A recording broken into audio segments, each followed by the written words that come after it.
আসসালামু আলাইকুম সবাইকে, আশা করি আপনারা সবাই ভালো আছেন। এই গরমে নিয়ে আসলাম আপনাদের জন্য নতুন একটি ভিডিও নিয়ে। প্রথমে আমরা বানাবো মাঠার জন্য প্রয়োজন পুদিনা পাতা, লেবু, চিনি।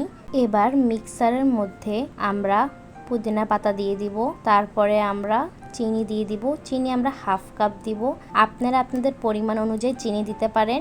এরপর আমরা সম্পূর্ণ দইটা দিয়ে দিব। এই দইটা আমরা ঘরোয়া পদ্ধতিতে বানাইছি। আপনারা যদি দইয়ের ভিডিও চান তাহলে কমেন্ট বক্সে অবশ্যই জানাবেন। সম্পূর্ণ দই দেওয়ার পর এখানে আমরা 1 গ্লাস পরিমাণ পানি দিয়ে দিব। আপনারা চাইলে ঠান্ডা পানিও ব্যবহার করতে পারেন বা বরফও ব্যবহার করতে পারেন। এরপর আমরা কিছু বরফের টুকরা দিলাম, তারপর এটাকে ভালো মতন ব্লেন্ড করে নিব।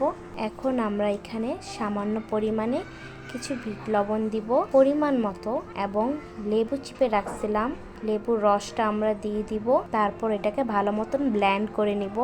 আমার তো এখন আবার খাইতে ইচ্ছা করতেছে। মাঠাটা এত পরিমাণে সুস্বাদু ছিল। এখন আমরা মাঠাটা পরিবেশনের জন্য একটা গ্লাস নিব, দেন এটাকে সুন্দর করে ডেকোরেশন করে পরিবেশন করব।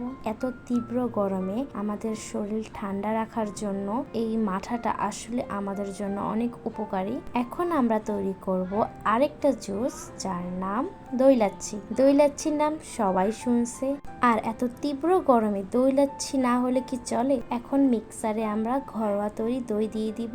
এই দইটার অর্ধেকটাই পুরো দিয়ে দিতেছি আমরা।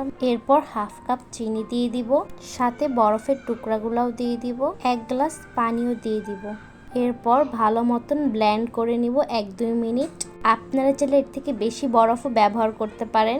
আর এই গরমে দই লাচ্ছি আর মাঠা ছাড়া কি চলে না? তো আপনারা সবাই ঘরোয়াভাবে তৈরি করে নিন দই লাচ্ছি আর মাঠা। আমাদের ইউটিউব চ্যানেলেও আপনারা সবগুলা ভিডিও পাওয়া যাবেন। তো আপনারা সবাই অবশ্যই আমার ইউটিউব চ্যানেলটা সাবস্ক্রাইব করে দিবেন এবং বেল আইকন বাটনটি ক্লিক করে দিবেন।